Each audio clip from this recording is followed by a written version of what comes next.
Hello and welcome to Financeable on how to log in into unique finance accounts. So if you are new, subscribe and press the notification bell icon so you don't miss any upcoming further videos. Now let's get started. So firstly, you need to open the web browser of your choice. In the top of the web browser, there is a search bar. Click on the search bar and you just need to type unique finance login and press enter in the keyboard.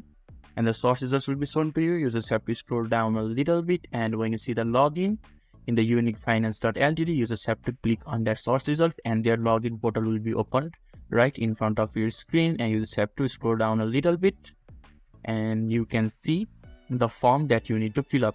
So firstly, if you don't have an account, then you just need to register. The register button is right below the login now button, and you just have to click on the register and follow the instruction provided by Unique Finance, and you will be able to register successfully, and they will redirect you to the login portal. And when you are inside the login portal, just enter your username first. After that, you just need to enter your password on the second box. And if you have forgotten your password, on the right hand side there is a forward password text. You can just click on the forward password and retrieve your password, and just enter the password that you have retrieved or changed and enter the new password. And when you have entered all the details that you need to enter, you can just click on the login now button and you will be able to log in successfully into Unique Finance account. So if this video is helpful to you, give a thumbs up button. Thank you.